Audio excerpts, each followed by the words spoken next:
Buen día. Continuando con este ciclo de podcast de Entendiendo el cáncer de tiroides, llega el segundo momento que es bastante importante. Y digo tal vez bastante importante porque como pacientes tenemos nosotros en la mano una hojita que normalmente viene como producto de una biopsia que nos ordena alguno de nuestros médicos tratantes. Y en la curiosidad natural nuestra, pues decimos, vamos a leerla, vamos a ver qué dice. Y en ella aparece la famosa frase altamente sospechosa por carcinoma, ¿sí? Puede ser carcinoma de tiroides.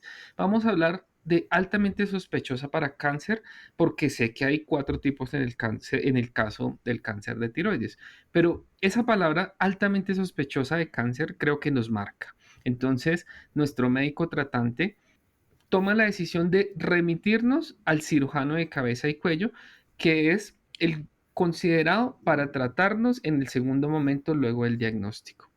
Tengo el gusto de presentarles hoy y que me acompañe para este momento una gran persona. Primero que todo es un ser humano increíble que por más de 30 años viene acompañándonos a nosotros, que su corazón está dispuesto siempre en favor de nosotros. Doctor Carlos Simón Duque, bienvenido a este espacio. Oye, sí, muchas gracias. Te conozco ya hace unos 4 o 5 años más o menos, recuerdo. Ah, Te agradezco tanto por tenerme acá. De verdad que soy cirujano de cabeza y cuello formado en Miami. Regresé al país y todo el tiempo me dediqué a hacer cirugía de cabeza y cuello, que son cirugías grandes.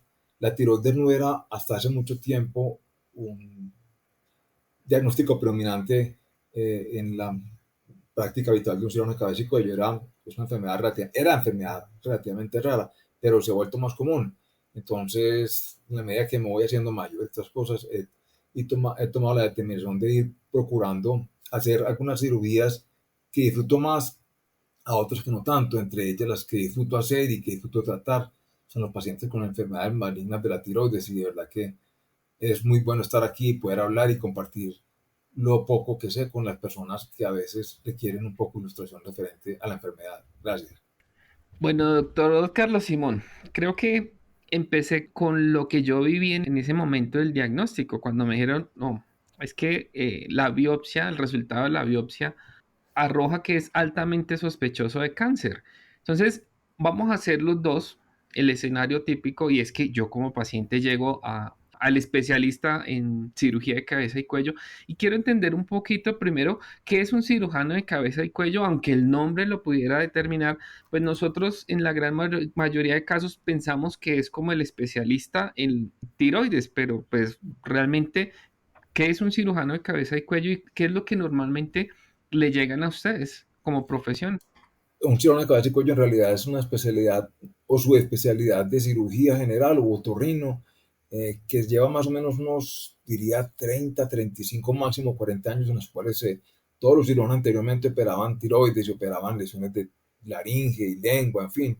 Pero eso vive en la medida que la sociedad, el conocimiento se mejora y se hace más técnico. Se vio la necesidad de que fueran unos cirujanos que se fueran dedicando únicamente a una parte específica, como el ginecólogo que hace cirugía de mama o el cirujano que hace cirugía de mama o digestivo en sí. Entonces se fueron haciendo este tipo de especialidades, subespecialidades, y surgió la cirugía de cabeza y cuello. Cirugía de cabeza y cuello, como dije ahorita, tiene que ver con un amplio ámbito de lesiones tumorales y benignas, inclusive de la parte de la región de la clavícula hacia toda la base del cráneo, excluyendo la parte craneal. Digo esto porque muchas veces los pacientes consideran que por ser uno cirujano de cabeza y cuello también es neurocirujano. Nosotros no somos neurocirujanos, aunque muchos de los tumores que afectan o tienen nuestros pacientes tienen que ver con esta especialidad también. Entonces, no muchas veces opera pacientes en conjunto con ella. Pero básicamente, un cirujano de cabeza y cuello, ¿qué pacientes trata? Pacientes con lesiones tumorales de la cara, de la nariz o las cavidades paranasales, de la lengua, de toda la parte digestiva superior, agrodigestivo superior, laringe, faringe, esófago superior, y como dije ahora, se ha enfocado un poquitico más también algunos de nosotros en la parte de enfermedades de tiroides. enfermedades benignas y malignas, porque también uno trata enfermedades benignas. El paciente que tenga un gran bocio, como decía anteriormente, coto, que obstruye la ventilación, requiere una cirugía, probablemente porque va a tener un problema obstructivo que lo va a afectar su calidad de vida. Entonces, no se limita uno únicamente a enfermedades malignas de tiroides, sino también otras circunstancias inherentes a la glándula como tal. Perfecto, doctor Básicamente eso. Carlos Simón. Entonces, esto es importante también entender porque, digamos, usted lo dijo claramente, que hace 30, 35 años se empezó a hablar esa especialización de la cirugía y específicamente a la cabeza y cuello. Y en beneficio nuestro, creo que ha sido una de las cosas importantes, tal vez porque ya tenemos miembros importantes dentro de lo que significa articular el proceso de vivir el cáncer de tiroides. Entonces, volviendo a mi caso, doctor Carlos Simón. Entonces, yo llego justamente con una patología de ese tipo. Quisiera entender un poquito y que nos contara a todos los pacientes qué pasa en esos momentos cuando llegamos nosotros con un diagnóstico presuntivo o altamente sospechoso de cáncer en tiroides. Sí, cómo no, yo quiero hacer aquí una claridad y si es que muchas veces cuando los pacientes leen Bethesda 5 o 6 consideran, perdón la expresión, que están llevados, que ya están en el límite máximo de la clasificación, porque hacen una asimilación con el estadiaje de cáncer. El Ujú. estadiaje de cáncer va de 1 a 4, de 1 si tengo poco tumor, afortunadamente, o de 4 si tengo mucho tumor y la enfermedad está avanzada. Pero el Bethesda, y llegando a tu pregunta, simplemente es una clasificación que se hizo para hacer un consenso universal de la forma como el patólogo le va a reportar al clínico, cirujano, endocrino, su médico tratante, qué enfermedad tiene y en qué grado está. Si yo tengo un Bethesda 1, significa que la muestra no fue adecuada. La muestra fue tomada inclusive por una persona radióloga entrenada, pero no funcionó bien, cayó en un vaso, no tuvo suficiente aspiración de material para eso. A diferencia, Bethesda 2 indica que la muestra que está viendo el patólogo es tan buena, que le dice a uno lo que su paciente tiene es un Bethesda 2, que es una probabilidad de que tenga cáncer tan bajita, menor del 5%. Va a saltar 3 y 4 porque no tiene injerencia. Ahora, el 5 y 6 no significa o 6 que tengo mucho tumor por tener un 6. Simplemente el 6 indica que tengo, como decía Yesid, una lesión que es muy sospechosa de que tenga carcinoma papilar de tiroides o otra forma maligna, pero también puede haber otras formas de cáncer. Pero en general, quiero decirles que el tener una lesión altamente sospechosa, generalmente es un Bethesda 5 o un Bethesda 6, ya indica que la probabilidad de que no sea cáncer es bajita y que ese paciente, además de la ecografía que tiene, hay que tener en cuenta ese reporte de ese patólogo. La ecografía dice que tiene un nódulo de 1 centímetro, que tiene unas características o que es mayor, que puede infiltrar un tejido que está vecino, los músculos que cubren la tiroides. Entonces, en ese momento, el patólogo le envía al paciente y al médico tratante un reporte que refiere eso. En ese momento, pues, es el contexto de toda la enfermedad general la que se debe discutir y no únicamente la palabra cáncer, ¿de acuerdo? O sospechoso de malignidad. Porque el cáncer de tiroides, salvo unas contadas excepciones que no son usuales por fortuna, tiene un pronóstico muy bueno, excelente, a diferencia de otras enfermedades de cabeza y cuello, inclusive tumorales del cuerpo humano. Entonces, hay una parte un tanto diferente a otras tumorizaciones, como digo, y lo hago de forma redundante. Entonces, el tener un tumor una lesión altamente sospechosa indica que tiene una enfermedad maligna que seguramente va a tener que ser tratada dependiendo de múltiples circunstancias. Voy a tomar sus palabras porque me parecen supremamente importantes y es que aquí la primera alerta que debemos tener nosotros es que no nos podemos comparar con otros tipos de cáncer. Usted lo dijo claro, la clasificación basada en otros, yo he escuchado unas BIRATS también que nos generan alerta porque, claro, uno dice, no, es que está en 5 o en 6 y pues nosotros asumimos que ya es catastrófico el escenario. Entonces aquí el mensaje es tenemos una clasificación específica para nosotros cuando ya estamos hablando de lesiones cancerígenas en tiroides que permiten justamente determinar algún plan de acción. Entonces, en ese orden de ideas también, doctor Carlos Simón, quiero que me cuente un poquito con qué tipos de diagnósticos llegan los pacientes normalmente, porque en mi caso yo llegué con una ecografía y una biopsia, iban las dos para que al cirujano de cabeza y cuello, pero otros pacientes del grupo mencionan que llegan solamente con la ecografía o llegan con la biopsia o llegan con la gamografía. Entonces quiero que de pronto tengamos en cuenta cuáles son los diferentes diagnósticos que pueden generar la remisión al cirujano de cabeza y cuello y qué pasa de ahí en adelante con cada uno. Bueno, el primero es que me palpe o me observen un holotiroideo. Yo tengo una masa en la región media del cuello que sobresale cuando yo degluto y se ven y la gente me dice que tengo ahí, o me la palpo cuando me estoy afeitando o como mujer me la veo. Eso suscita una preocupación, amerita un estudio a un médico. El médico te pide una ecografía. La ecografía con ese nódulo que debe medir más de 2 3 centímetros se palpa y se ve. Seguramente requiere y amerita que le hagan una biopsia. Básicamente son 3 exámenes que tiene que tener todo paciente que va con un holotiroideo. Y un holotiroideo puede ser que yo me lo palpe y lo vea, o simplemente me hicieron una ecografía porque fui donde mi médico, le dije que tenía mucho dolor en el cuello o alguna cosa, y él me palpa y me palpó una lesión en el cuello que finalmente no se ve. Me pide una ecografía, en ambos casos finalmente lleguemos a la ecografía.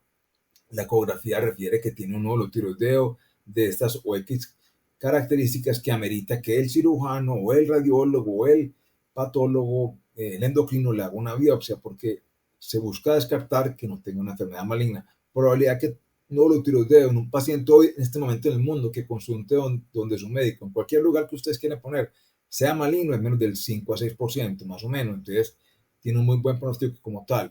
Y entonces, ¿qué se sigue? Se manda la aspiración, biopsia de ese nódulo tiroideo que me encontraron en la ecografía o que me palpo yo en el cuello, me observo en el cuello. Ahora, el escenario ha cambiado un tanto a partir del 2008 para acá, porque antes de eso, todo paciente con holotiroideo que fuera reportado como maligno requería sacar toda la tiroides, pues, toda, ¿entiendes? Y posteriormente ir a yodo radioactivo. Ahora nos vamos a adelantar, me estoy adelantando un poco a eso, pero quiero decir con esto que esta conducta varía un poco. Suponga que este momento está entrando a cualquier hospital del país una paciente o centro médico, una paciente de 28 años, por decir, con holotiroideo de 6, 8 milímetros en el lado tiroideo derecho, cuya biopsia se ordenó y se tomó y reportó sospecha de cáncer de tiroides. En este momento en el mundo hay gente y hay unos centros médicos especializados que dicen, ¿sabe qué? No tiene afán de operarse, esperemos otra eco en 6 meses a ver cómo va, porque el tumor que tiene seguramente es de un pronóstico muy bueno y no tendrá afán en operarse. Pero hace unos 20 años esa conducta no estaba, esa conducta hoy de una vez, usted tiene un cáncer de tiroides, se da para cirugía. Con eso quiero decirles que ha cambiado un poco la técnica. Pero supongamos nuevamente ese paciente que llega al consultorio del médico, ya tiene la patología, le dio un cáncer de tiroides, entonces no mide 8 milímetros, sino 1.5 o 2.5 centímetros. En ese caso sí requeriría cirugía, porque no es aconsejable sentarse a esperar que pase algo, ¿de acuerdo? Ya tendrá que discutir con el paciente. A veces uno puede hacer diferentes circunstancias, sacar solamente un lado de la tiroides si no se encuentra en el intraoperatorio alguna alteración diferente, que el tumor se pegue al músculo, que encuentre unos ganglios ahí que no se pueden ver generalmente en la ecografía, que indiquen que el tumor tiene un poco más de enfermedad tumoral. Pero muchas veces esos pacientes con un tumor de 1.5 centímetros, a diferencia de años pasados, hoy se puede hacer solamente un lado de la tiroides, no tener yodo. Si es mayor, se va a necesitar toda la tiroides y eventualmente supeditado al reporte de la patología, quizás tener yodo, que también, adelantándome un poquito, hoy no todos los pacientes van para yodo reactivo, cosa que hace 20 años todo paciente con un tiroideo de 1 centímetro que fue reportado como carcinoma iba para yodo tiroideo. Entonces, los avances han sido muchos, sobre todo pues en el beneficio de la calidad del paciente y de la seguridad del paciente. Doctor Carlos Simón, usted tocó un punto importante y es el tema, digamos, de la pausa. Porque cuando uno ve cáncer y en la identificación del paciente, ve uno el nombre junto con la palabra cáncer, le entra a uno el desespero. Usted mencionó que no en todos los casos requieren cirugía inmediata. Entonces, la primera pregunta que me surge de eso, ¿significa que el nódulo o el cáncer de tiroides crece muy despacio, por decirlo de esa manera? Exacto, el tumor de tiroides, la mayoría, estamos hablando, hay dos tipos de cáncer de tiroides, bien diferenciado, que es el mayor, el más común por lo general, que agrupa el grupo de CA papilar y cáncer folicular. ¿Bueno? Pero hay un grupo de enfermedades tiroideas malignas que llaman los no diferenciados, en los cuales está uno que llama carcinoma medular, el cual si uno logra tomarlo o detener al paciente en el momento inicial de su diagnóstico, sin mucha enfermedad, también le va a ir muy bien. Ese también tiene un problema que a veces puede tener una relación familiar en casi 20% de las personas. Es decir, que si un paciente llega hoy donde el médico con un diagnóstico de cáncer medular, ese paciente que se le, además de la cirugía, porque ese no se puede contemporizar, necesita que se le haga un estudio a la familia y a él mismo para ver si tiene una relación familiar en un 20%. Y hay otra forma que se llama carcinoma anaplásico, el cual desgraciadamente tiene un pronóstico muy malo, pero afortunadamente es muy raro, menos del 1%. Entonces, pues vamos al carcinoma papilar y folicular, que es el que nos compete en este momento que estamos hablando. La verdad que este tumor crece muy lentamente. Volvamos al ejemplo de la paciente de 28 años que está consultando en este momento en Colombia o en el mundo con un holotiroideo de 1 centímetro, por ejemplo, que le reportaron carcinoma papilar. Y tiene esa paciente madre, está en embarazo, no sabía, en el estudio inicial de su ginecólogo obstetra, le encuentra y le palpa, o le pide una eco y le encuentra que tiene un holotiroideo, cuya aspiración biopsia es positivo para carcinoma papilar. Es el ejemplo más, que creo que es como más académico para demostrarle demostrarle a las personas y que yo recurro mucho a él. Vea, si usted está en embarazo hoy, mujer, y tiene este problema con este tumor papilar y no tiene gran diferencia o gran connotación en la ecografía que me refieren, nódulo no invade, está bien, no hay ganglios, tiene 1 centímetro, hagamos lo siguiente, tenga su bebé, cuando tenga su bebé se opera, ¿de acuerdo? O es que, doctor, me voy a casar en 15 días y me encontraron a esta señora, no va a cambiar nada si usted se casa en 15 días, tiene su vida marital con su esposo, luna de miel, todas las cosas, y cuando regrese de luna de miel se casa. Lo digo porque me ha pasado 4 o 5 veces a lo largo de mi camino ese escenario. Entonces, de verdad, este tumor crece muy lentamente. No me atrevo a decirles cuánto, pero por ejemplo, llega la paciente de 28 años con un nódulo de 8 milímetros y decidió esperar un poco, pero nuevamente le hacen una ecografía en 6 7 meses y el nódulo sigue siendo 8 milímetros sin cambio, no tiene afán de operarse, pero si el nódulo pasó de 8 a 12 milímetros, la verdad, esa paciente se requerirá ya definir cirugía. Entonces, afortunadamente, sí, este tumor tiene un crecimiento muy lento, por lo general. Hay una forma muy puntuales de cáncer papilar que son un poco más agresivas, pero por lo general no es lo usual que uno tenga forma. La forma más común, la clásica, la que le permite tener, si me permiten la palabra, el lujo de decirle, esperemos, no hay afán, arregle su vida, cuadre sus cosas, su agenda, su trabajo, y en vez de operarse pasado mañana, la semana entrante, como angustiada está usted, se opera en mes y medio, cuadre todo y ya la programamos. Entonces, o si está en embarazo, una vez tenga su bebé, ¿de acuerdo? Supeditado sí a muchas circunstancias, si tiene más ganglios, el tipo de enfermedad, en fin, no sé, circunstancias, pero en el momento se puede dar uno el lujo de esperar un tanto y no tener que recurrir a la urgencia que tendría otro tipo de tumulación maligna en el cuerpo humano que requería un tratamiento más primordial. En ese orden de ideas se hizo la pausa con el mismo caso que usted puso. Primero es que yo creo que una frase que nos enseñaron nuestros abuelos es buenísima, que el afán no queda sino el cansancio. Tal vez nosotros, en nuestro desespero y en nuestra urgencia de cirugía, también no damos los espacios necesarios para respirar. Entonces aquí la invitación es, el doctor Carlos Simón nos está diciendo, gracias a Dios, esto es un tumor que crece muy lento, pero cada persona es diferente. Él lo advirtió. Si dijo, hicimos una pausa de 8 milímetros y saltó a 12, eso es una alerta. ¿Sí? Entonces es importante también que entendamos que no todos los casos tienen el mismo tratamiento, porque somos únicos e irrepetibles. Nuestra genética así lo determina. Todas nuestras células y nuestra genética son únicas para cada uno de nosotros. Por tanto, debemos tratar en lo posible de que seamos casos únicos y nos veamos de esa manera. Entonces, doctor Carlos Simón, listo. En mi caso, volvemos a está la cirugía, altamente sospechoso. Los dos decidimos que vamos a hacer la cirugía. Quiero entender un poquito el proceso de qué deberíamos tener en cuenta o cuáles deberían ser como los pasos para realmente tomar la decisión conscientemente.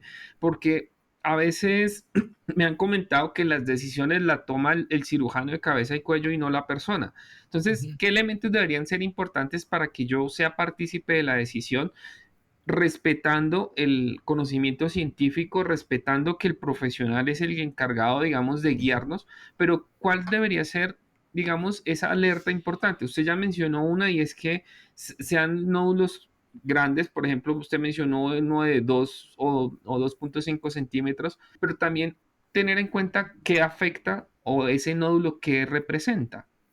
No, total, es que yo creo que hoy la decisión de operar en cualquier circunstancia, no únicamente oncológica, una hernia, por ejemplo, una amigdalectomía en un niño, pues o lo que sea, un adulto, o un cáncer de tiroides, tiene que ser consensuado con el paciente. Vea, este es el escenario, podemos hacer en su caso particular este tipo de observación. Hoy definitivamente quiere operarse, ¿de acuerdo? Y se va a operar de esta forma. Yo creo que uno no obliga a los pacientes no, eso es lo único tratamiento que tiene es quirúrgico, o uno en este momento está en la obligación de decirle al paciente, a la mujer que acabamos de decir que no está en embarazo, que tiene un tumor de 6 8 milímetros, que le da un papilar, señora, estas son las opciones. Está la opción de hacerse seguimiento activo, ver cómo va, estas cosas, supeditado a muchas cosas. Aquí también quiero hacer un paréntesis, porque si una paciente vive en cualquier lugar apartado del país y no tiene acceso, sino un momento puntual de su atención médica, a que ese médico especialista, si una cabeza que yo la vea, y no puede estar viniendo cada momentico donde ese cirujano porque eso vale plata, quizás en el momento no podrá venir con tanta frecuencia, pues en el momento ese paciente que para la ciudad donde tienen acceso fácilmente al recurso médico, más no para el campo, la área rural, ese paciente quizás requeriría cirugía. Pero nuevamente el paciente de 8 milímetros, hay que darle la oportunidad de discutir con él y con ella, porque este es un tumor más común en hombres que en mujeres como tal. ¿Qué quiere hacer? ¿De acuerdo? Y no forzarla, pues yo hice que todos los cirujanos de cabeza del país no forzamos, y los cirujanos en general no forzan, pues porque el paciente hoy día, a diferencia de hace 30, 40, 50 años que el médico era perdón la comparación, Dios o simplemente el manda más, no, ya todo es consensuado, porque la gente tiene que entender a qué se va a someter, unos riesgos que tiene la cirugía, de lesión de la voz, de unas glándulas que tienen que ver con el calcio. Entonces, pero generalmente todo el mundo entiende eso. Lo que sí creo que es una mala táctica o es ir y leer todo en Google, porque es que el doctor Google, cada uno puede poner en el doctor Google o en Wikipedia lo que quiera, y un poco de colegas del país y otras partes del mundo ponen que tienen curas milagrosas. Un poco. Entonces, la verdad, yo me dedicaría a buscar un buen cirujano de cabeza y cuello, o un cirujano que haga tiroides regularmente todo el tiempo, porque en muchas ciudades quizá no haya el recurso de un cirujano de cabeza y cuello, o cirujano endocrino que también lo trata, que es mucho menos común en Colombia, en el mundo como tal. No son muchos los cirujanos endocrinos. Eh, que opere este tipo de enfermedades, ¿de acuerdo? Preguntar X, oye, persona, hombre, mujer, que opere tiroides, cómo le va, un conocido que lo pueda referir, lo pueda recomendar. Porque con todo respeto, ya hoy, como dije al principio de la charla con Yesid, la ciencia se ha ido especificando cada vez más, si puedo decirlo así. Ya un cirujano general no hace tiroides, y no es que no sepa hacerlo, porque seguramente el entrenamiento tiene, pero tiene tanto trabajo en otras áreas de su conocer, vesícula, abdomen, hernias, varices, qué sé yo, cirugías de obesidad, en fin, que ya pierde la experticia en unas partes, pero la gana en otra. Entonces, si el cirujano con el que usted va a ir sabe que es un cirujano general, pero opera en su ciudad intermedia, por decirlo algo sin ser insultante, y logra y tiene un buen volumen de pacientes, ese médico es un buen cirujano que opera tiroides. Pero por el contrario, está en una ciudad y tiene como Medellín o Bogotá o Cali o Bucaramanga, Barranquilla, Cartagena, que tiene un cirujano de cabeza y cuello, Montería también, pese a acudir donde él, de acuerdo, porque es la persona indicada. Y entender eso. Pero el doctor Google, la verdad que no es un buen recurso, porque muchas veces los pacientes llegan con ideas que no son, respecto a la decisión de cada cual de tomar esa determinación, de buscar esas cosas. Pero hay muchos recursos en la red de muy buenas instituciones y de personas y cirujanos y personas que han escrito y presentado conferencias, que seguramente lo podrán tomar Jessit sabe mucho de eso, está en el Instituto Nacional de Cancerología, en Antioquia está el programa de cáncer de tiroides para pacientes de las Américas, en el mundo ni se diga, TAICA, en fin. Entonces hay muchas circunstancias que usted puede entrar de gente que tiene el único fin de ayudarle y aconsejarle. Entonces sería eso básicamente mi consejo, sugerencia para el paciente que de pronto se puede ver un poquitico como abrumado por la palabra cáncer. Y nuevamente la palabra cáncer es horrible, la verdad. Pero para cáncer de tiroides la gente sale un poco más tranquila cuando uno explica todo lo que hemos discutido en este momento con decir que es otra enfermedad, de verdad. Es otra enfermedad de un pronóstico Ujú. general muy bueno. Claro, y usted menciona algo importante acá, y es el tema de, ok, en el mismo afán y en el desespero, pues acudimos al Internet y ya sabemos que hay, así como hay información muy valiosa con la evidencia científica y el debido soporte, también hay mucha información que es como producto del día a día y que también confunde. O sea, así como Internet nos informa, también nos desinforma de una manera muy grande. Entonces, aquí el llamado también es a ser responsables nosotros de buscar las personas adecuadas para que nos puedan guiar. El doctor Carlos Simón mencionó, y es que, digamos, desde el grupo de pacientes de cáncer de tiroides en Colombia o el grupo de pacientes en la clínica de las Américas, pues estamos dedicados también a apoyar y acompañar esos procesos justamente para que podamos tener especialistas como el doctor Carlos Simón que acompañen el proceso, ¿sí?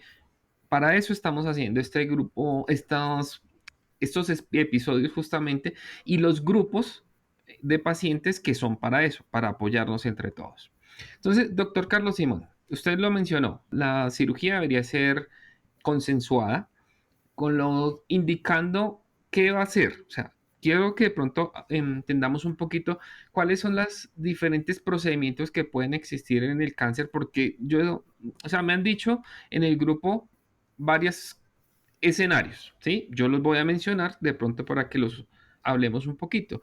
Hablan que me quitaron toda la tiroides, me quitaron la media tiroides, la izquierda, la derecha, después me hicieron otra cirugía para un vaciamiento central, luego uno lateral, luego bilateral. Entonces, primero es entender un poquito cómo es la dinámica, porque usted lo mencionó, que actualmente y con el avance de las técnicas, pues hay casos donde con la mitad es suficiente, otras donde debe ser completa, otras donde hay vaciamiento ganglionar, otras lateral o bilateral. Entonces, a nivel general, porque pues, claramente cada caso es único, podemos entender un poquito cómo son esos procedimientos y para qué son. Sí, cómo no, Jessy, gracias. Como decía, hasta hace unos 20 años, todo paciente con holotiroideo eh, sospechoso de malignidad, independiente del tamaño, 1 centímetro o 2 centímetros iba para tiroidectomía total y yo radiactivo. Eso cambió a partir de 2008, 2011 y sin lugar a dudas se afianzó desde el 2015, 20, 25 estamos ya y creo que no hay mucho paciente hoy en el mundo que tenga un holotiroideo de 1 centímetro que vaya a tiroidectomía total, salvo algunas salvedades, pues, perdón la redundancia, algunas eh, condiciones. Tengo antecedente de cáncer de tiroides en la familia, yo soy hipotiroideo, hipotiroidea, tomo todo hormona tiroidea full y para qué me quiere dejar doctor al otro lado si ya no me está sirviendo para nada. O sabe que doctor, yo no quiero tener más cosas, más bien sáqueme todo, pero en general el paciente con un holotiroideo hoy de 1 o 2 centímetros con una hemitiroidectomía, nuevamente repito que hay que tener en cuenta las consideraciones de la ecografía, la patología que tenga eso, supeditado lo que tenga yo en cirugía, que por ejemplo el cirujano no se encuentre algo más, que el tumor se pegue a la tráquea, al músculo que cubre el tiroides o al nervio de la voz, o tenga unos ganglios que aparecen que los cuales no contaba. En ese caso particular, si eso no es el escenario, ese paciente tendrá una hemitiroidectomía, es decir, que sacar solamente un lado de la tiroides. Pero el paciente tiene en este momento un nódulo y no va, que es la gran diferencia a tener yodo reactivo, porque uno no puede tener yodo reactivo si tiene todavía tejido tiroideo normal.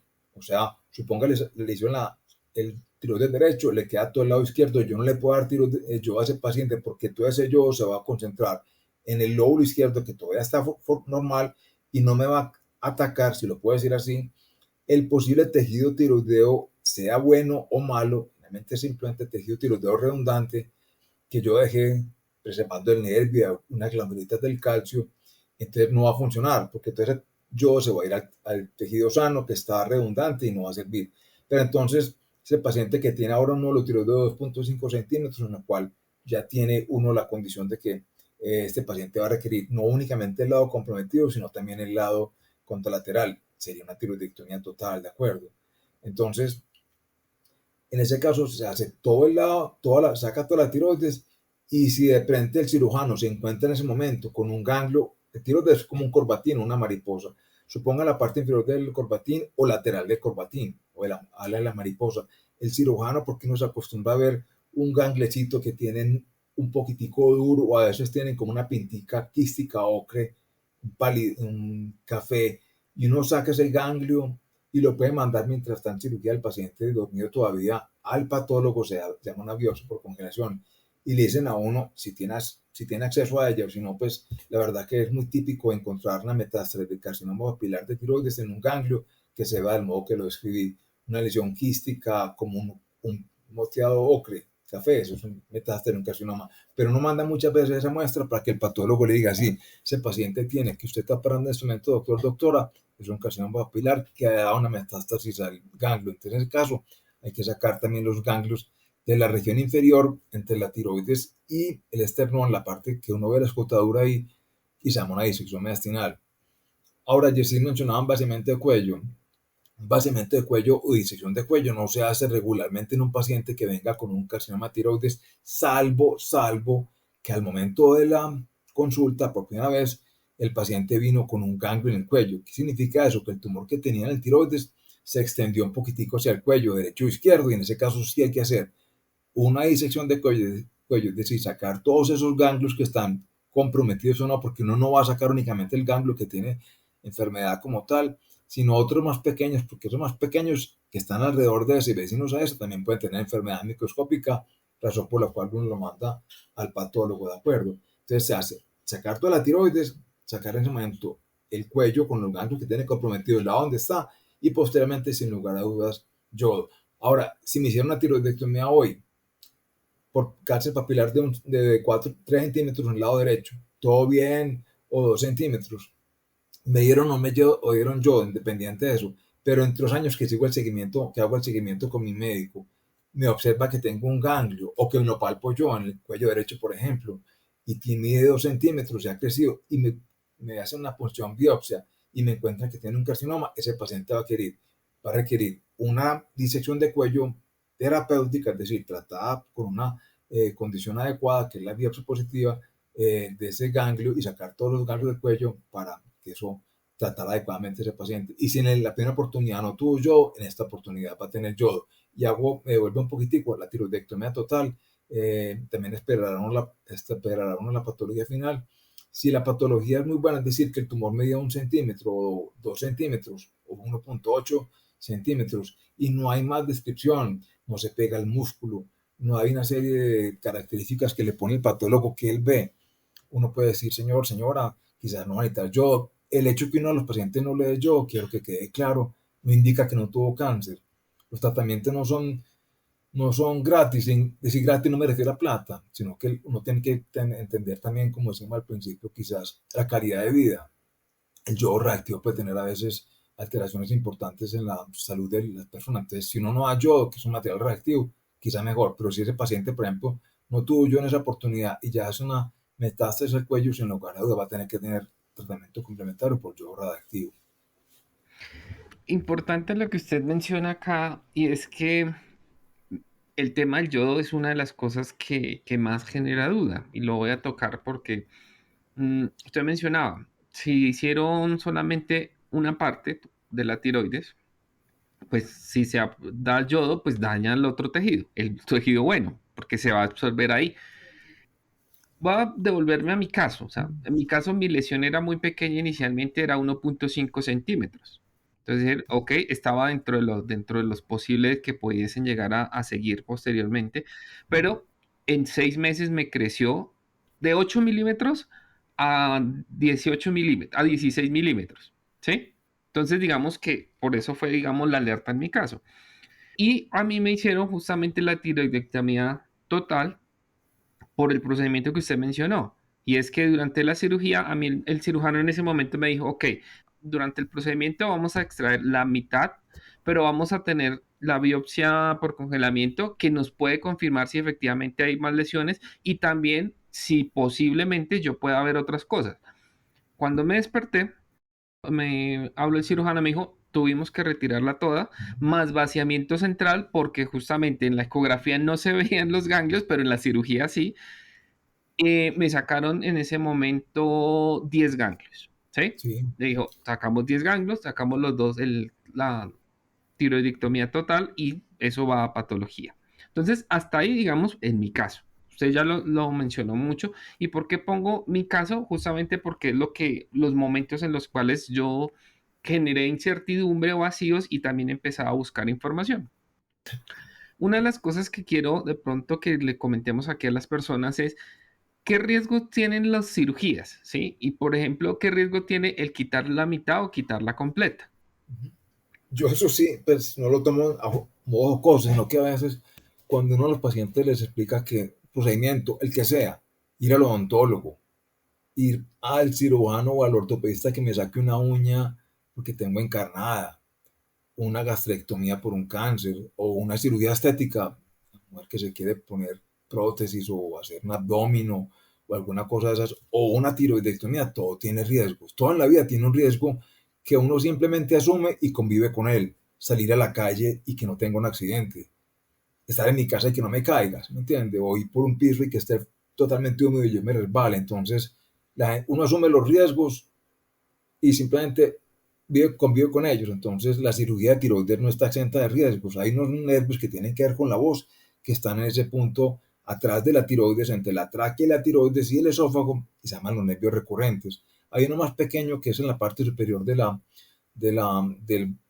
corbatín, que se llama el nervio laríngeo superior, que da el tono final de la voz, pero es importante en pacientes cantantes, en fin, que dependan de su vida profesional de la voz como tal.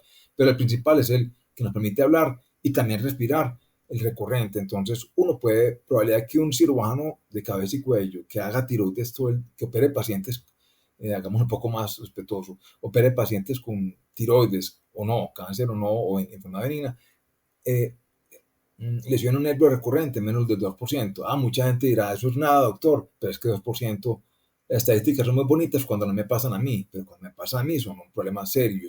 Yo soy la estadística, entonces si el cirujano me lesiona un nervio, mi voz va a cambiar, ¿de acuerdo? Muchas veces la lesión de nervio es temporal porque el trauma fue leve y todas las cosas. Hoy en día hay más o menos tecnologías que permiten saber uno cómo va con el nervio, que se llama monitor de nervio, y ser porque yo puedo ver un nervio y lo puedo ver íntegro, pero quién sabe si el trauma que le causé liberándolo del tejido tiroideo lo afectó o no. Entonces, puedo tener nervio íntegro, más no funcional. Pero eso, en fin, ese es un riesgo. Uno puede tener un nervio afectado, pues si lo manipuló mucho y el monitor de nervio le dijo que lo afectó en ese caso. Uno finalmente, si por como el paciente por una tiroidectomía total, no hace en ese momento toda la tiroidectomía sino un lado, porque uno no puede tener un paciente con parálisis de ambos nervios recurrentes, ambas cuerdas vocales, porque aunque el paciente puede seguir hablando, como las cuerdas no se mueven ya, cada que yo hablo, entonces van a estar totalmente unidas en línea media, unidas pero en contacto, entonces me da dificultad para respirar y quizás yo como paciente requeriría una traqueostomía. Afortunadamente, eso, digo, en manos de una persona experta es muy poco común. Ahora, el escenario que ponía ahora, decir, era muy común anteriormente que el paciente se llevaba con una biopsia que no era muy común, estoy hablando hace 20, 25 años, el paciente se llevaba con un nódulo tiroideo que el cirujano hizo una biopsia, no se la hizo, simplemente se llevaba a cirugía porque tenía un nódulo, el paciente se programó para cirugía, se hizo esa hemitiroidectomía, es decir, sacar solamente un nódulo, y en esa cirugía, el reporte de la patología me reportan que tengo un carcinoma papilar. Eso era lo que motivaba anteriormente que me tuvieran que volver a operar para completarme la tiroidectomía y darme yo reactivo. Hoy, con tan buenos patólogos que tenemos, eso se ha hecho menos frecuente, ocasionalmente todavía lo ve uno, porque uno le pueden decir hoy en una biopsia por congelación que no tengo enfermedad y finalmente la tuvo porque todo en la vida nuevamente tiene a veces una dificultad y el patólogo no vio la lesión inicial o el tumor o lo que sea, pero generalmente las complicaciones son la parte del nervio. Hay unas glándulitas que están en el vértice de cada alita de la mariposa o del corbatín, que se llaman las glándulas paratiroides, que no tienen nada de relación con la tiroides, solamente que están metidas ahí y que por evolución de embriología bajaron desde donde se formaron en la base de la lengua hasta la tiroides y la acompañan. Su función es tenerle calcio. También es muy raro que un cirujano de cabeza y cuello entrenado en cirugía y que haga cirugías de tiroides todo el tiempo se reseque de forma accidental y sin notarlo las cuatro paratiroides. Una vez se puede confundir grasa con una paratiroides, pero estamos hablando de una paratiroides, es una glandulita que muchas veces mide como una lenteja o un arroz un poco grande, entonces no es tan fácil de poco identificarlas. Y así les identifique uno y las deje las cuatro que son las que regularmente todos tenemos. A veces el mero trauma de uno localizarlas, moverlas, separarlas del tejido que uno va a resecarlas puede afectar, entonces el paciente puede tener unas glándulas paratiroides totalmente completas y adecuadamente vascularizadas, pero están dormidas porque ya las traumatizan, entonces hay que tomar un poco de calcio en el postoperatorio. Pero repito que un cirujano que opere regularmente tiroides, salvo que tenga mucha enfermedad tumoral, ganglios y mucha enfermedad macroscópica, pocas veces va a afectar del todo el que el paciente termine con un hipoparatiroidismo permanente, es decir, una falta de calcio en todo el tiempo. Pero lógicamente también están estas complicaciones más comunes inherentes a cada procedimiento quirúrgico, hematoma, lo cual es grave, porque me acaban de operar, a mi tía la operaron de tiroides hace 3 horas y me acaban de llamar del quirófano que tienen que meterle urgencia porque está atacada. ¿Qué pasó?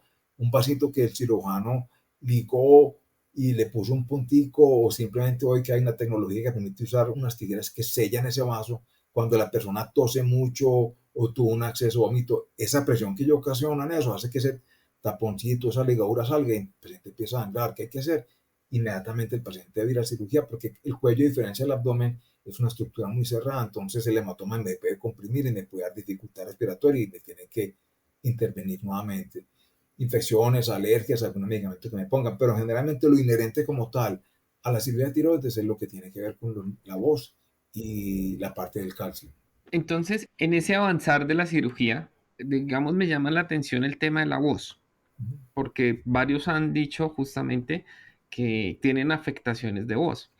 Entonces, aquí, ¿cuál es la recomendación respecto a ese tema? Porque a muy pocos, realmente tengo que decirlo, a muy pocos los han enviado a terapias de voz con las fonoaudiólogas.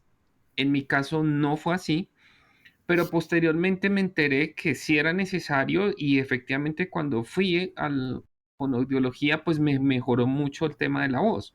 Pero tengo casos, digamos, de una de las líderes que también, que vive de su voz, ella es psicóloga y se vio muy afectada y pues no la remitieron. Entonces, ¿cuál sería la recomendación aquí a nivel general y por qué deberíamos contemplar la posibilidad? Porque claramente no es parte de un protocolo, pero sí de pronto conocemos que existe ese profesional y nos podría ayudar.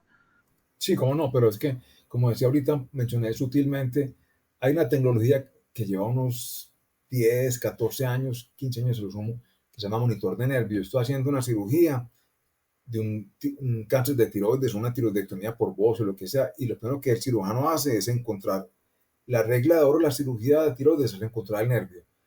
No importa que tenga uno la tecnología que se llama el monitor de nervio, usted tiene que buscar, identificar y seguir el nervio, ¿de acuerdo? Entonces, bueno, la tecnología llegó y muchos, la mayoría de los cirujanos en el mundo la usan hoy, otros con menos frecuencia, diciendo que a mí eso no me sirve o yo siempre he operado así, en fin. Pero suponga que usted usa el monitor de nervio no es garantía que usted no vaya a afectar el nervio, ¿entendido? Simplemente le dice, desde usted empezó su cirugía, encontró el nervio, lo estimula, le va a dar una cifra, por decir 1200 en una cosa, microvoltios. Usted tiene en cuenta esa cifra, pero suponga que usted manipuló mucho el nervio, estaba pegado al tiroides, más no infiltrado por el tumor, porque es otro escenario que requiere seguramente el sacrificio del nervio, pero lo manipuló un poco y lo liberó y vio que se le fue afectando. Y en vez de tener 1200, al final de la cirugía usted acabó con 800, tampoco es mucho la pérdida, pero si le baja a 200 porque se manipuló mucho, siguió molestando el nervio es una estructura, no crean que es una estructura de 8 milímetros, mide 1 o 2 milímetros, entonces, y a veces, muchas veces, inclusive se divide en una rama más pequeña de 1 o 2 milímetros que hace más difícil su preservación, pero uno siempre lo preserva, ¿de acuerdo? Entonces, en ese caso particular, finalmente el monitor de nervio le dice a uno, usted empezó a 1200, va a 1000, ese nervio quedó perfecto. O usted empezó en 1200 y por el trauma que sin querer hizo, el nervio le quedó en 800 o en 200. El caso peor es 200. En ese caso particular, no usted sabe que ese paciente va a salir con una falla en su nervio de la voz, ¿de acuerdo? Anteriormente la tecnología no estaba, usted no simplemente operaba al paciente, el paciente estaba un poco disfónico y uno sabe que lo manipula un poco, ese nervio que tuvo un trauma leve, en 2 o 3 meses se va a recuperar. Pero el paciente hoy que se sometió a una tiroidectomía, que tuvo un monitoreo adecuado, con cifras similares a las que tuvo desde que empezó hasta terminar, no requiere evaluación por fonometría, salvo que pronto el nervio laringio superior, que es el más difícil de preservar, que es muy, muy, muy delgado y no tan fácil de ver, se puede afectar y sobre todo pues, pacientes, un profesional que dependa de su voz, un cantante, en fin, a veces hay que tener en cuenta un poco más de cuidado, pero en la mayoría de los pacientes no requieren terapia de voz. ¿Te quiere terapia de voz? El paciente que se afectó el nervio, sea que yo que lo tuve en el monitor de nervio y me di cuenta, o no tuve monitor de nervio, pero después de la cirugía ese paciente me salió con, doctor, no puedo hablar bien como hablaba antes. Entonces ese paciente le manda a uno que le hagan el otorrino, el laringólogo, una nasofaringolaringoscopia para ver que esa cuerda no se mueve. El especialista, el colega, le comprueba a uno, le confirma que esa cuerda no se mueve y lo manda a decir la terapista de lenguaje, la foniatra. Ella le va a hacer una serie de ejercicios vocales que tienden a rehabilitar su voz, a darle más tono a la voz, a permitir que la cuerda que está no afectada, que está moviendo como se mueve, llegue a la otra que está un poco paralizada y permita eso, ¿de acuerdo? Realmente si el trauma fue leve, en 2 o 3 meses el nervio recuperará. Uno no, hay unos procedimientos quirúrgicos que uno puede considerar si, por ejemplo, la cuerda finalmente no se recuperó, pero antes de un año no se deben hacer porque ese nervio tiene el chance de recuperarse entre 3 a 6 meses por lo general, si el trauma fue leve. Si yo lo quemé o lo pincé accidentalmente, pues seguramente el trauma va a ser mucho y la recuperación no va a existir. Pero si el trauma fue leve, tuvo un cirujano que fue muy gentil con el nervio y simplemente lo manipuló un poco y lo liberó del tejido, porque no tiene otra forma de hacerlo, ese nervio regularmente en 2 o 3 meses se recuperará como tal y no requerirá. Puede requerir por el momento terapia de lenguaje, pero generalmente en 2 o 3 meses el paciente ya estoy hablando como anteriormente hablaba, ¿de acuerdo? Es básicamente eso. Entiendo. Bien, doctor. Usted también mencionó el tema del calcio. Escuché ahí que las glándulas paratiroideas, eso es otra de las cosas que también se mencionan, que son como las consecuencias. Nosotros digamos, es que por la cirugía, la consecuencia ahora tengo que tomar calcio de por vida. La pregunta acá es, ¿en qué casos puede llegarse a presentar que sea transitorio esa ingesta de calcio o que definitivamente no hay forma, no se recuperaron? O sea, ¿cuánto tiempo podría uno prudentemente esperar para que efectivamente podamos decir las glándulas ya empezaron, paratiroideas empezaron a funcionar bien o definitivamente no se recuperaron o que por ejemplo usted lo mencionó, que eso también depende de la habilidad del cirujano, Sí, pero pues somos humanos y puede llegar a pasar, ¿sí? Que se dañaron. sí, yo creo que nuevamente primero es experiencia del cirujano. Hay unos que tienen más experiencia que otros, más años y más canas que otros, o sea, tienen más pacientes, pero generalmente todo cirujano de cabeza y cuello que tuvo un entrenamiento formal de 2 años está totalmente pues entrenado, si puedo decir la palabra con redundancia, para poder identificar y preservar esas glándulas del calcio, ¿entendido? Primero. Segundo, volumen tumoral. Si pues yo, por ejemplo, tengo un paciente con un holotiroideo de 4 o 5 centímetros, lleno toda la parte del mediastino y el cuello, con ganglios adheridos al músculo, no va a ser tan fácil lograr preservar las paratiroides porque a veces yo no puedo dejar tejido tumoral maligno con una paratiroides que está pegada al mismo porque de nada se va a beneficiar el paciente en que yo le deje una paratiroides parcialmente inclusive involucrada por tumor para que no tenga problemas de calcio. Entonces, en ese caso, es uno procurar sacar toda la glándula. Uno finalmente procura, si tiene ese escenario, por lo menos tratar de dejar una paratiroides, de modo que el paciente tenga, por un lapso de 20 días, un mes, una dificultad en manejo del calcio, tomar calcio, que se hace un poco difícil, pero esa glándula única que le quedó, finalmente va a tomar el trabajo de todas las cuatro o tres, todas las tres, perdón, que ya no están por mucho tumor, y va a funcionar y finalmente el paciente va a dejar de tomar tanto calcio. Ahora, si fue por que finalmente han pasado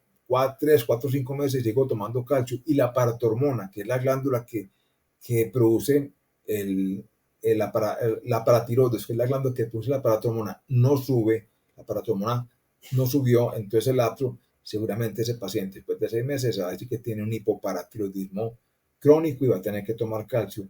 Pero generalmente la mayoría de los cirujanos hacemos es que operamos al paciente en la mañana o en la tarde, ese paciente se le pide el mismo día o el día siguiente una hormona paratiroidea para ver cómo fue el resultado. Muchos pacientes generalmente tienen una paratormona por encima de 18-20, normales de 16 a 60, 70, depende del laboratorio, y ese paciente no va a requerir tratamiento con calcio inmediato. Pero suponga que por el trauma, la manipulación, se durmió en las 4 paratiroides que yo vi como cirujano y quedaron ahí.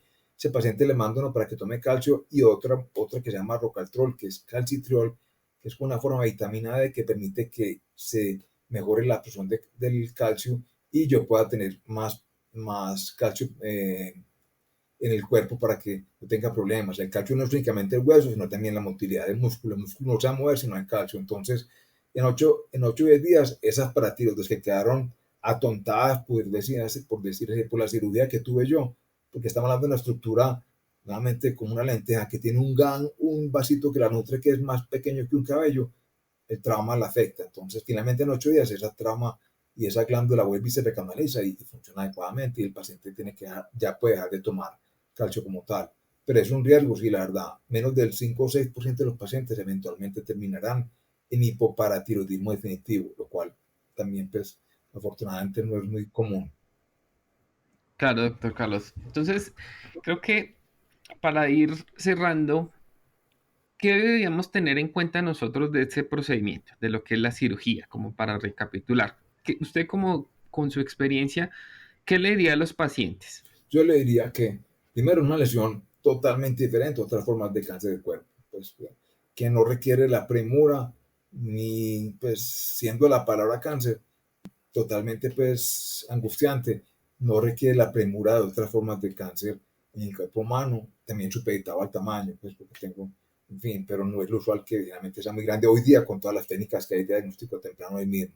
Primero. Segundo, si en este momento le diagnostican a usted o a un familiar, un conocido, un amigo, un cáncer de tiroides, que busque un cirujano de cabeza y cuello, que su entidad de salud que lo tiene, lo mande donde este cirujano, de verdad que no justifica que lo envíen, si tiene el recurso en su ciudad donde está, donde un cirujano general que lo opere. Si está en una ciudad donde no tiene ese recurso y tiene la posibilidad de que lo envíen, que vaya un cirujano de cabeza y cuello de otra ciudad, estaría bien. Si tiene que quedarse en su ciudad por diferentes circunstancias, buscar el cirujano que opere un poco más de tiroides de los que regularmente operan con todas las cosas. Pero como le digo, hoy el recurso está muy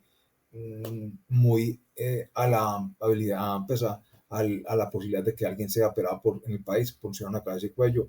Y como no tiene urgencia, permite que yo busque, me manden o me envíen donde un cirujano cabeza y cuello. Mm, Tener la posibilidad que no siempre voy a necesitar yo reactivo y que hoy, a diferencia de otros años, me pueden sacar solamente un lado de la tiroides afectado sin tener que sacarla toda. Eventualmente, y no hemos tratado eso, ¿tendré que tomar hormona? Probablemente sí, porque la tiroides, a diferencia, por ejemplo, del hígado, si usted saca la tiroides de un lado, ese tiroides no se va a recuperar, no va a haber que el tiroides se va a reacomodar y a formar más tiroides, no va a formar. Entonces, si usted tenía hoy 100% de la tiroides, mañana que le hagan la mitiroidectomía va a quedar de por vida con 50% menos, ¿de acuerdo? 45 o 55, que eso depende de lo que encuentre el cirujano. Entonces, seguramente en el lapso de ese año, de 8 meses, un año, 2 años, va a tener que tomar hormona. No todos los pacientes tienen que tomar, pero tienen que sumarle a eso antecedentes personales, tipo de cirugía que tuvo, edad, porque la tiroides como todo se va atrofiando, entonces seguramente tendrá que tomar hormona. Eso lo dirá el tiempo, su médico con una TSH y T4 y es básicamente eso. En resumidas cuentas, es una tumoración diferente, de muy buen pronóstico, buscar un cirujano que haga regularmente cirugía de tiroides. Sí, diría eso básicamente, Jessy. Bueno, doctor Carlos Simón, entonces la pregunta que le hago en este momento es, si yo como paciente, después del proceso, digamos, de la cirugía, tengo o no tengo que ir al yodo, ¿eso cómo se decide? ¿Sí? Porque usted nos mencionó en varios momentos, pero para hacer un resumen muy breve, ¿en qué momento voy o no voy al yodo? Yo creo que desde el principio que tengo uno la ecografía y el examen físico del paciente, uno se da cuenta si tengo un nódulo de 4 centímetros, que es un cáncer papilar, tengo ganglios, sin haber estado ya en la cirugía, sin tener el reporte de la patología, ese paciente muy probablemente requerirá tratamiento con yodo radiactivo. Si es un paciente que hizo una tiroidectomía total por un tumor de 1.5 centímetros y la patología es tan buena, comillas, que me reporta que tengo un carcinoma papilar clásico de 1.5 centímetros, que está totalmente centrado, que no infiltra tejido, que, no hay, que el cirujano no me encontró ni envió al patólogo más ganglios. Seguramente ese paciente hoy día, a diferencia de hace muchos años, no requerirá yodo radiactivo. Quiero recalcar aquí que el hecho que no me den hoy yodo, así me hayan hecho solamente una hemitiroidectomía o una tiroidectomía total, pero que no merite el yodo, porque repito, anteriormente a todo el mundo lo daban, no indica que no tuvo cáncer. Usted tuvo cáncer, entonces tiene que seguir el mismo seguimiento y control que todo paciente tendría que tener, así haya tenido o no cáncer, porque el éxito de esto está en su control y en su seguimiento permanente. Si es, lógicamente será menor y menos frecuente en la medida que tenga menos tumor, pero no olvidar nunca que eventualmente, así no tenga yodo, puede que el tumor eventualmente me dé.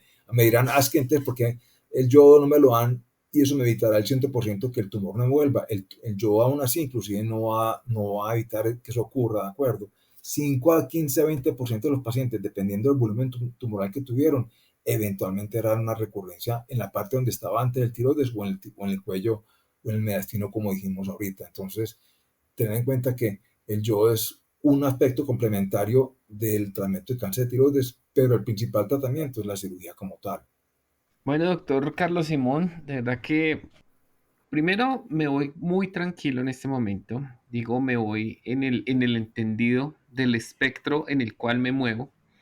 Y es también agradecido por este espacio, usted como realmente dentro de sus ocupaciones de su día a día y como experto en nuestro cáncer, porque aquí les menciono, muchos de los del grupo, incluso en Latinoamérica y en el mundo, lo conocen mucho porque siempre está acompañándonos a nosotros los pacientes en nuestros eventos de las asociaciones de pacientes de diferentes países de Latinoamérica y de España, acompañándonos justamente para aportar su experiencia y no quiero decir darnos tranquilidad porque es que a veces a uno dice, no es que no quiero que me tranquilicen porque entiéndame que yo tengo cáncer, no, más Mm. bien es acompañarnos y tomarnos de la mano para que podamos transitar durante este camino que muchas veces es tortuoso porque nosotros mismos lo vemos así y porque no tenemos las personas al lado como el doctor Carlos Simón que nos puedan guiar. Entonces, de verdad,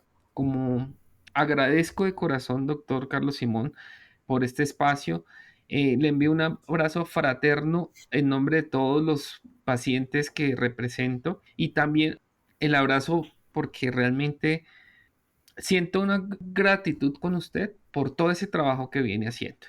No, Jessy, eso es de verdad, primero que todo lo disfruto. Ya que no disfrute esto, te diré, no me llames más, lo disfruto porque disfruto más hablar con los pacientes, lo poco mucho que sé, compartiéndolo con las personas, no todos tenemos el conocimiento, algunos tienen más de una cosa que otras, entonces la verdad, si lo puedo hacer y difundir y aclarar dudas y todas las cosas, siempre estaré dispuesto a decir de verdad, muchas gracias.